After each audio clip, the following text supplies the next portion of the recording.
صرف ایک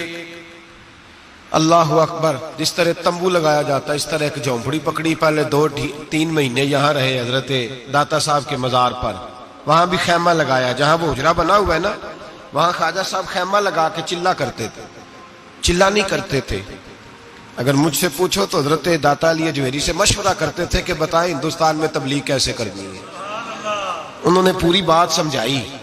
کہ اس طرح چلنا ہے۔ پھر حضرت خواجہ اجمیری یہاں سے پہنچے دلی۔ خواجہ قطب الدین بختیار کاکی سے مجھے بڑا پیار ہے، مجھے بڑی محبت ہے، اس لیے کہ میں وہ خوش نصیب ہوں جو اپنے شیخ اپنے پیر کے ساتھ خواجہ قطب صاحب کے مزار پہ گیا، تو مجھے ان سے بڑا پیار ہے، ان ساری جگہوں سے بڑا پیار ہے۔ خواجہ نظام الدین صاحب سے بڑی محبت ہے، اس لیے کہ مجھے 2 دفعہ میرے حضرت صاحب ان کے مزار پہ لے کے گئے، 2 دفعہ ان کے ساتھ میں گیا، مجھے بڑا۔ خواجہ قطب الدین باقی لوگوں نے بھی لکھا ہے، لیکن خواجہ قطب صاحب کے بارے میں جو روایت میں نے پڑھی ہے، خواجہ صاحب بھی شہزادے تھے تو گھوڑ سواری کے بڑے شوقین تھے خواجہ قطب الدین بختیار کاکی۔ تو ایک دن خواجہ معین الدین یہاں ہندوستان میں سفر کا، بلکہ آپ وہاں ساتھ آئے تھے وہاں سے آپ کے، تو اصفہان کے علاقے میں سفر کر رہے تھے، گھوڑے پہ جا رہے تھے، تو خواجہ معین الدین رحمت اللہ تعالیٰ علیہ کے پاس سے گزرے تیزی کے ساتھ، تو واپس گھوڑا گھما کے لائے، گھوڑے سے اترے، سلام لی، دست بوسی کی، تو خواجہ معین الدین صاحب کے ساتھ خادم تھا، وہ کہتا ہے کہ حضرت بھی روک گئے، خواجہ قطب صاحب دوبارہ گھوڑے پہ بیٹھے، شہزادے تھے نا، اور گھوڑا دوڑایا اور چل نکلے، کہتے ہیں جدھر جدھر وہ جاتے گئے حضرت خواجہ معین الدین پیچھے سے دیکھتے ہی گئے، جب تک گھوڑا نظر آتا رہا دیکھتے رہے۔ تو میں نے کہا حضور خیر ہے؟ فرمانے لگے یار اس نے اتر کر، گھوڑے سے اتر کر مجھے سلوٹ کیا، اس کی وفا کا بدلہ دینا ہی پڑے گا، اس نے گھوڑے سے اتر کر مجھے سلوٹ کیا، اس کی وفا کا بدلہ، ایسا بدلہ دیا ہے کہ پورے ہندوستان کا قطب الدین بنا دیا ہے،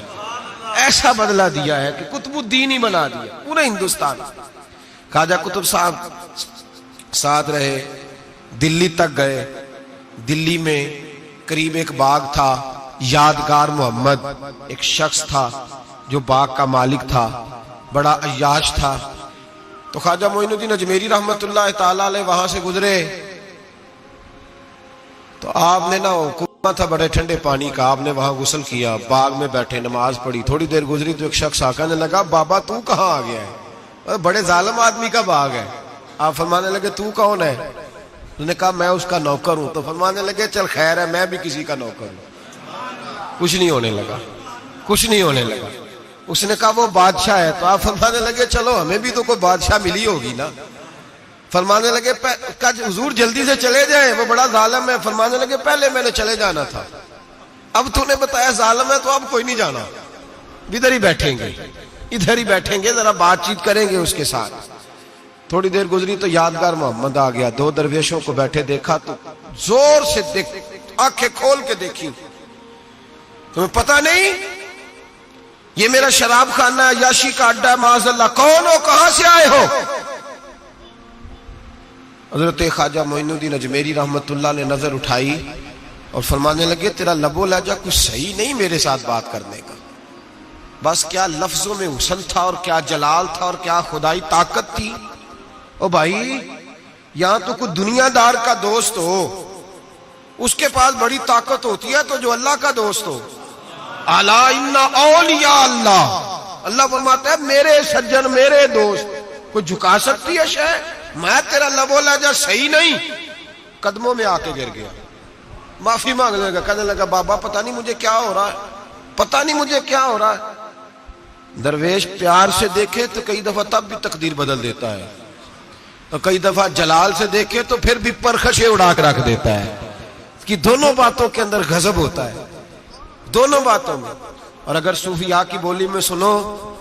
تو درویش محبت سے دیکھے تو اندر فضل نور داخل کرتا ہے، اور کبھی کسی کی طرف غصے سے دیکھے تو پھر بھی اس کے گناہ ہی جلا کے رکھ دیتا ہے۔ اقبال کہتے کم باذن اللہ جو کہتے تھے وہ رخصت ہو گئے،